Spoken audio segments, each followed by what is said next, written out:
우리가 주일날 이 솔로몬의 1000번째에 관련된 말씀을 함께 나누는데 또 몇몇 분들은 궁금해하시는 것이 있어서 이 솔로몬의 대답을 통해서 좀 더 심도 있게 하나님의 마음에 도대체 무엇이 그렇게 들었길래 그에게 그러한 전무후무한 복을 주셨는지 함께 나누고자 말씀을 원래 생각했던 마태복음의 말씀을 좀 뒤로 밀어놓고 이 열왕기상에 있는 말씀을 한 세 차례에 걸쳐서 나누고자 합니다. 하나님께서 솔로몬에게 감동하셔가지고 이렇게 전무후무한 복을 주시잖아요. 이런 경우를 보고 뭐라고 하는지 아십니까? 이런 경우를 보고 이렇게 말할 수 있어요. 부럽다. 부럽지 않으십니까? 하나님께서 솔로몬에게 복을 주시는데 이전에 없었고 이후로도 없을 복을 주신다고 말씀하시잖아요. 그리고 그 약속대로 솔로몬에게 복을 주시는데 도대체 이 솔로몬이 이렇게 하나님 마음에 다 들었을까? 그의 대답하는 것을 보면요, 이 솔로몬의 가치관 그리고 인생관을 알 수 있어요. 먼저 첫 번째는요, 솔로몬은 자기 자신이 왕이 된 것이 하나님의 은혜임을 알고 있었던 거예요. 당연하게 받아들이지 않습니다. 솔로몬은 다윗의 아들들 중에 아들이 많아요. 아들이 10명도 넘어요. 그 중에 솔로몬이 7번째예요. 위로 형이 몇 명 있어요? 그래요, 6명. 6명의 형님들이 있는데 이 6명의 형님들을 제치고 왕 위에 오르는 거예요. 그런데 그렇게 왕이 될 수 있는 거 아니잖아요. 여러분, 이 오늘 본문 6절 말씀에 뒤에 보면은 다윗의 아들에게 왕위를 있게 해주셨습니다. 이렇게 고백하는 게 있어요. 비교가 돼요. 누구와 비교가 되냐면 사울 왕과 비교가 돼요. 사울 왕은 왕이 되었고 그 아들에게 왕위를 제대로 못 물려주잖아요. 그리고 그의 왕의 시대가 끝나잖아요. 그리고 다윗 왕이 왕위를 계승하잖아요. 피로 이어져 있는 왕위가 아니에요. 전혀 달라요.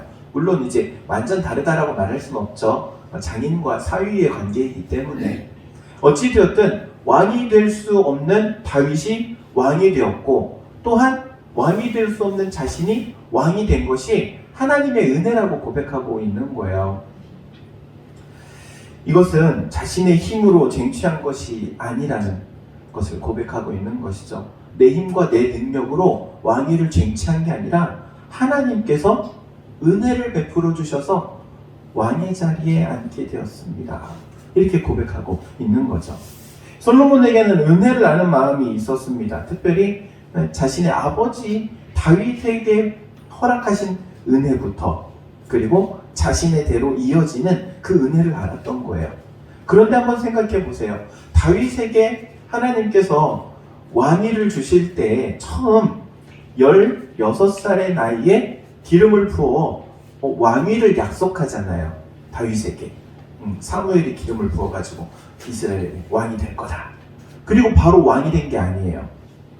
우여곡절이 있었고 장인인 사울 왕에게 10년을 쫓겨다녀요. 도망자의 신분. 그 가운데 여러 가지 고비가 있잖아요. 죽을 뻔한 고비들을 어떻게든 넘어가서 결국에 왕이 되었단 말이에요.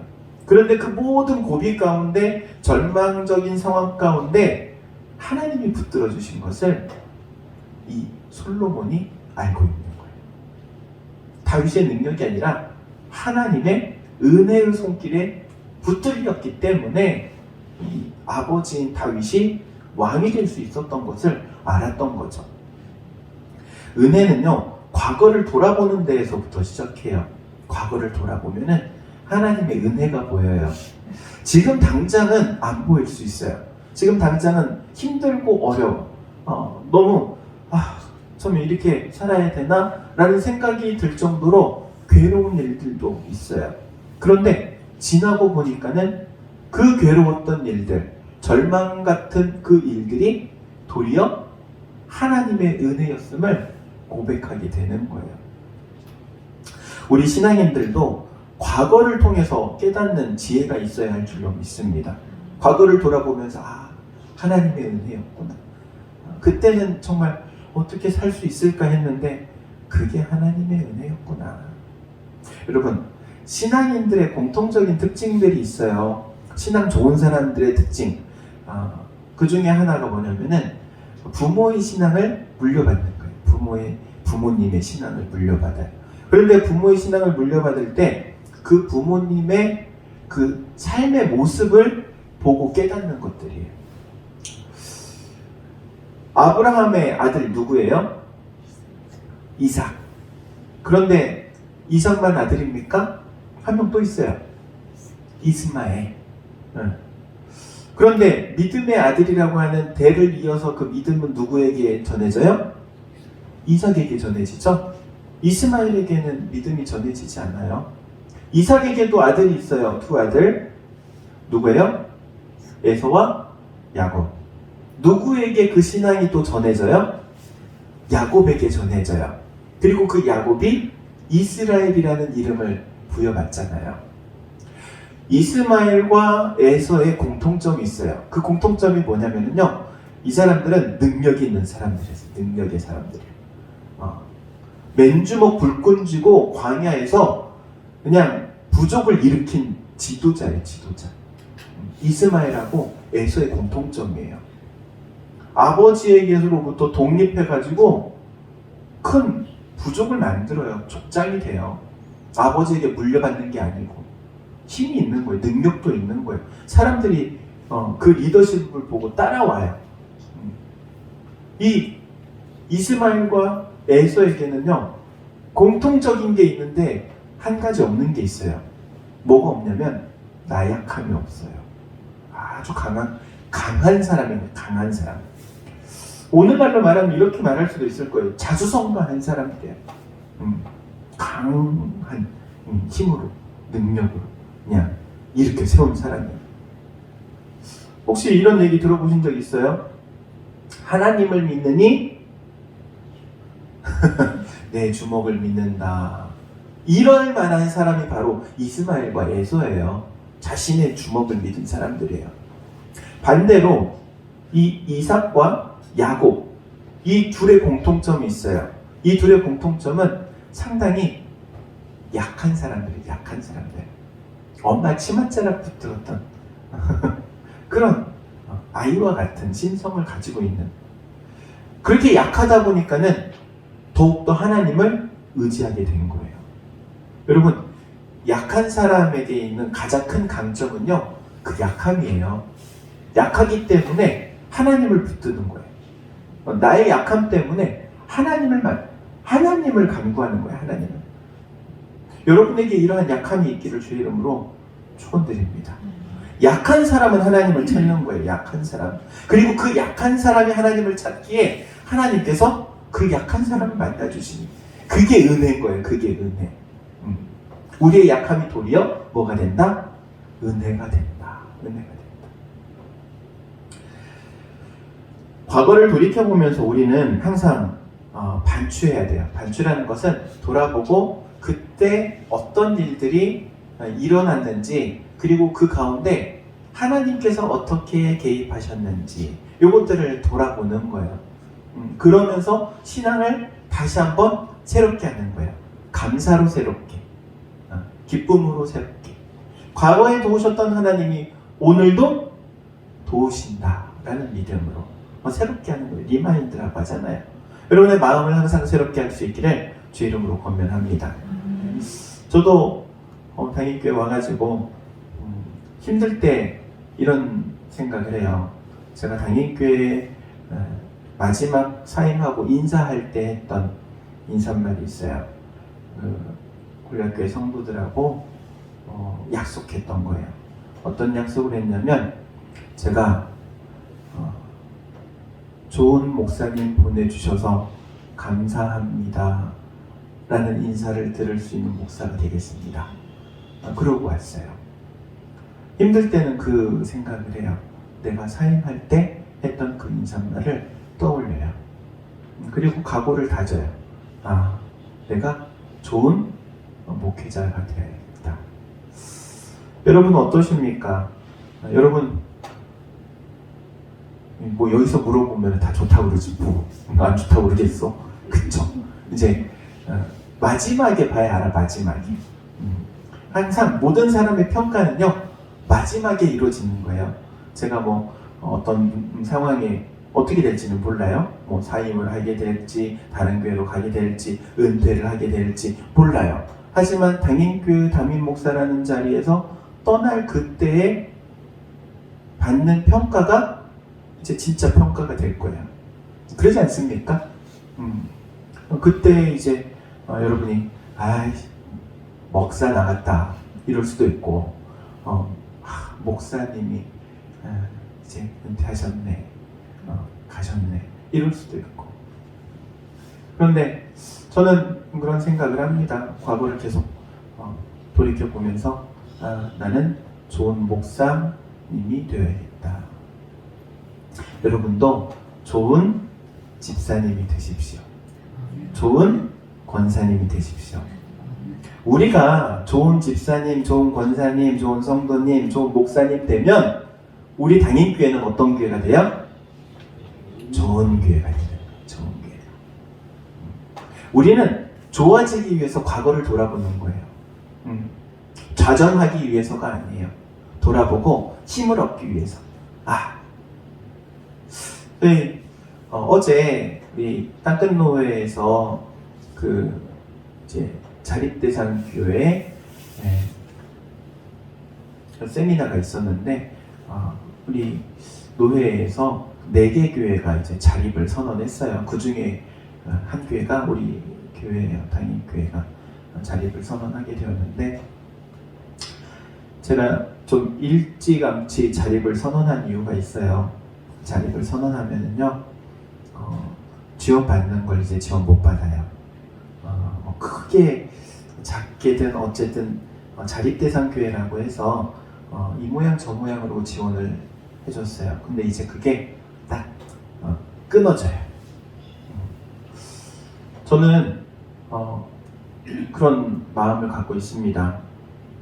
우리 교회는 뒤를 돌아보지 않고 이제 앞으로 부흥하는 일만 남았다. 그렇잖아요. 저는 사다리 타고 올라와가지고 사다리 이렇게 제껴버렸어요. 이제 내려가지 못해. 내려갈 수 없어. 올라가는 일만 남았어. 우리 담임께 올라가는 일만 남았다. 이 생각하면서 생각합니다. 어찌되었든 과거를 돌아보면 은혜 아닌 게 없는 거예요. 그렇지 않습니까? 여러분 과거를 돌이켜보면서 은혜였구나 라고 고백하는 것이 신앙인의 지혜라는 것을 기억하시기 바랍니다. 뿐만 아니라 과거를 돌이키면서요 물론 사람이 뭐 항상 잘할 수만은 없어요. 실수하는 것도 있어요. 그렇지 않습니까? 실수할 수 있습니다. 목사인 저도 실수해요. 중요한 것은 실수를 실수 그대로 놔두면 안 돼요. 실수는 다시 바로 잡아야 돼요. 우리말 속담에 이런 말이 있어요. 소 잃고 외양간 고친다. 부정적인 의미를 가지고 있지만 저는 이렇게 생각합니다.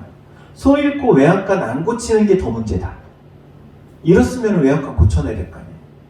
그쵸? 그래야 다음에 같은 실수를 반복하지 않을 거 아닙니까? 또 소가 도망가는 일이 없을 거 아니에요. 그래서 우리는 과거를 돌이키며 보면서 과거의 실수들을 그래 이러했던 것들은 이제 고쳐야겠다. 잘못된 것들은 바로 잡아야겠다.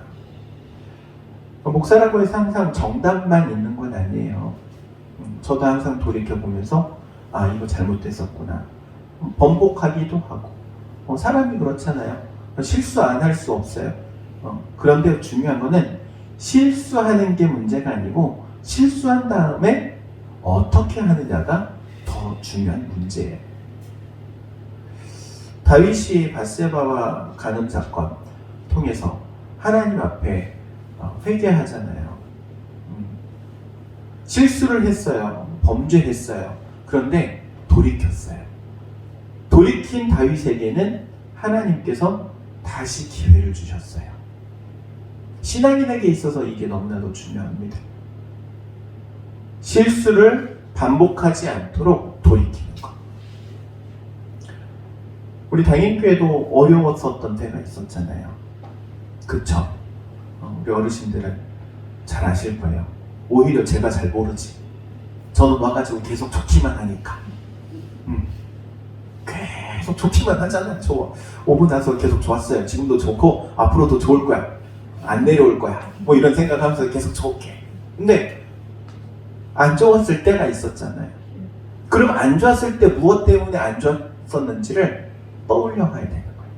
그리고 이때 이러이러한 문제들 다시는 번복하지 않도록, 다시는 그 잘못을, 그 실수를 다시 하지 않도록.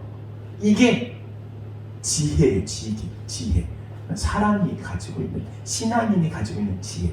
이런 지혜가 우리 가운데 있기를 주 이름으로 축원드립니다.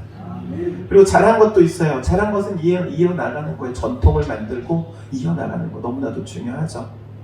저는 우리 담임교회가 이런 전통을 가지고 갔으면 좋겠어요. 제가 처음 부임해서 했던 거지만 재정의 10분의 1은 선교를 위해서, 구제를 위해서, 이웃을 위해서 흘려보냈으면 좋겠다. 그리고 그것이 우리 교회의 전통이 되었으면 좋겠어요. 그리고 또 하나는 절기 때마다 이제 마을에 선물을 하잖아요. 물론 선물하는 거에 대해서 부정적인 분들도 계실 거예요. 그런데 저는 이것을 좋은 전통으로 만들고 싶어요. 왜 그러냐면은 당인리의 나와바리는, 이 당인교회의 나와바리는 당인리잖아요. 이 당인리 지역 주민들의 마음을 얻지 않고는 교회가 교회다울 수 없기 때문에 그래요. 여러분, 값이 제일 싸게 드는 게 돈으로 사는 거예요. 왜 그런지 아십니까? 사람의 마음은 돈으로 살 수 없기 때문에. 교회는 사람의 마음을 얻어야 돼요. 우리 당인교회는 어떤 사람들의 마음을 얻어야 될까요? 이 당인리 지역 사람들의 마음을 얻어야 돼요. 저는 그런 생각을 하고 있어요. 그렇기 때문에 그렇게 선물을, 어떻게 보면은 그거 허비하는 거 아닙니까? 말할 수 있어요. 아깝게. 여러분, 안 아까워서 그러는 거 아니에요. 저도 아깝다고 생각해요. 근데 아깝지만 그거보다 사람의 마음이 더 가치가 있으니까 하는 거예요. 돈 주고 사람의 마음을 살 수 있다? 여러분, 싸게 먹히는 거예요. 싸게 먹히는 거. 어찌되었든 이런 것들은 계속해서 이어나갈 수 있는 우리 당인교회가 되었으면 좋겠어요.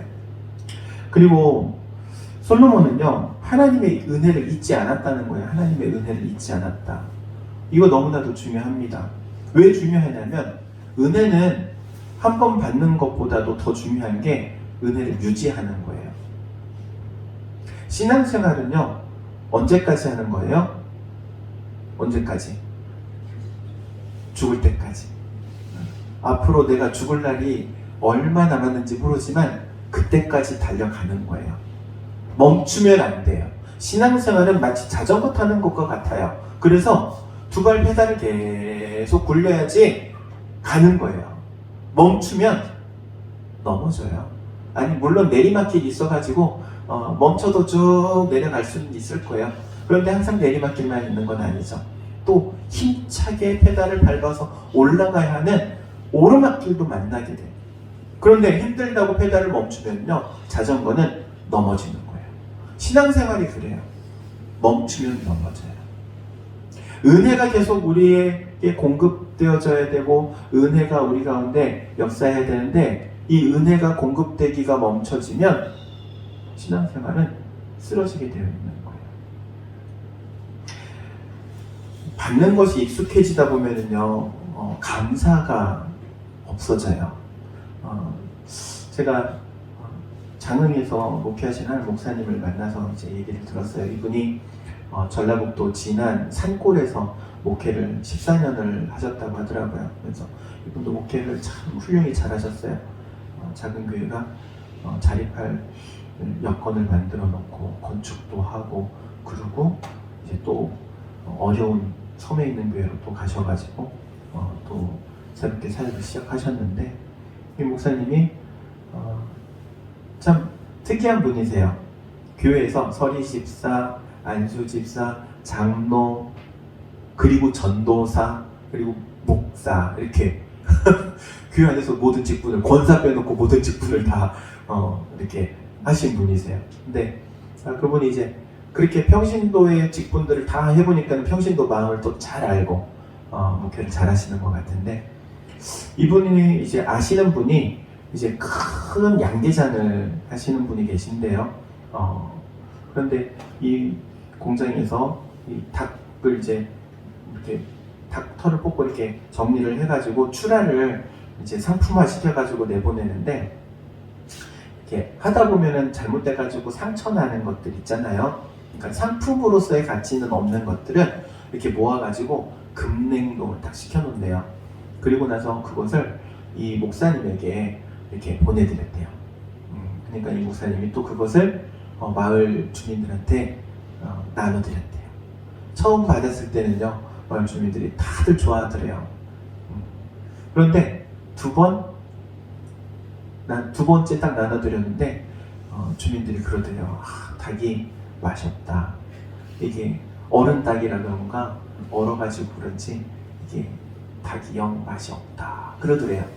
그래가지고 이 목사님이 그 뒤로 딱 끊었대. 감사를 잃어버리면 더 줄 필요가 없다. 오히려 독이 된다. 그 얘기를 들으면서 그럴 수 있겠다. 그런데 우리가 신앙생활 하면서 마찬가지. 은혜를 공급받아가지고 은혜로 살아야 되잖아요. 신앙인은. 은혜가 떨어지면요, 첫 번째 들어오는 마음이 불평이에요. 불만이에요. 감사를 잃어버리기 때문에 그렇죠. 여러분의 신앙생활 가운데는 항상 감사가 넘칠 수 있기를 주 이름으로 축원드립니다. 감사를 잃지 않는 것. 이 은혜가 계속 우리를 주장해야 돼요. 하나님의 은혜가. 예수 그리스도의 십자가만 떠올려도 마음이 짠해야 돼요. 주님의 십자가를 생각하면은 나도 저 주님의 십자가에 동참해야 되겠네. 안타까운 마음도 있어야 되고 아픔도 있어야 되고. 그런데 십자가를 봐도 멀뚱 예수님 이야기를 해도 십자가의 이야기를 해도 십자가의 고난을 이야기를 해도 멀뚱 이제는 더 이상 아무런 마음에 감흥이 없어. 감동이 안 일어나. 왜 그래요? 은혜가 소멸돼서 그럽니다. 사랑하는 성도 여러분, 은혜를 회복할 수 있기를 바랍니다. 목회도 그래요. 목회도 항상 좋을 때만 있는 건 아니에요. 좋다가도 싫다가도 또 좋다가도 싫다가도 굴곡이 있어요. 신앙생활도 마찬가지겠지. 근데 다시 일어날 수 있는 힘이 어디에서부터 오느냐? 십자가에서부터 와요. 예수님의 십자가. 거기에서부터 오는 은혜가 아니고는요, 할 수가 없어요. 근데 신앙생활도 마찬가지예요. 예수님의 십자가로부터 오는 은혜가 아니면 신앙생활을 할 수가 없어요. 그렇잖아요. 교회라는 곳이 내가 좋아하는 사람만 모이는 곳은 아니잖아요. 내가 좋아하는 사람도 있지만 나랑 서먹한 사람도 있고 혹은 나랑 싸워가지고 마음이 좀 틀어져 있는 사람도 있을 수 있어요. 근데 그 사람들을 보면서 교회 나와야 돼. 쉬운 일이 아니죠. 근데 은혜를 받으면 나오는 거예요. 그 은혜 때문에. 사람이 보이는 게 아니고 누가 보여요? 예수님이 보이고 십자가가 보이고. 그 예수님의 십자가가 사람을 가려놓으니까는 교회 나오는 거예요. 목사도 그래요. 주일날 아침에 일어나가지고 가끔은 저도 그런 생각해요. 오늘 좀 쉬었으면 좋겠다. 쉬었으면 좋겠다. 목사가 쉬면 그것도 참 재밌을 것 같아. 하루 쉬려고. 날짜 정했어. 저 하루 쉴래요. 2월 5일 날 쉴 거예요. 개봉 박두. 우리 지원하는 선교사님 오셔가지고 그날 말씀을 좀 전해주시라고 부탁을 드렸어요. 오랜만에 한국에 들어오셨기 때문에 또 우리 성도들도 얼굴도 좀 보면 좋을 것 같아서, 그래서 저 쉴 거니까는 목사님의 설교 안에 그런 얘기 하지 마요. 그래서 어쨌든 우리가 잊지 말아야 할 것, 십자가의 은혜, 그 은혜가 나를 항상 주장하는 것. 사람이 미워 보일 때 거기다가 뭐를 대라고요? 뭐를 대라고? 십자가를 대라고. 십자가가 더 커 보이면 아직 은혜가 남아있는 거고, 미운 사람을 보는데 십자가를 딱 대는데 십자가가 안 보여. 그럼 회개하세요. 미움이 너무 큰 거야, 그거는. 십자가에 안 가려주면은 회개하시기 바랍니다. 우리 단임교회는 하나님의 은혜가 주장하는 교회인 줄로 믿습니다. 그리고 또한 그 하나님의 교회가 우리 교회를 오늘에 이르기까지 인도해 주셨어요. 그리고 앞으로도 인도하실 줄로 믿습니다. 아멘. 여러분의 삶 가운데 이 은혜를 놓치지 않기를 주의 이름으로 축원드립니다. 아멘. 기도하도록 하겠습니다. 사랑과 은혜가 충만하신 하나님, 은혜를 구합니다. 하나님께서 우리 가운데 허락하여 주시는 그 은혜가 우리의 마음 깊은 곳에서부터 우리를 주장하게 하옵소서. 은혜가 주장하는 삶을 살기를 원하며 또한 은혜에 이끌려 사는 삶을 살기를 원하오니 하나님, 우리를 그 십자가의 은혜 가운데 충만하게 또한 흘러넘치게 역사하여 주옵소서. 예수님의 이름으로 기도하옵나이다. 아멘.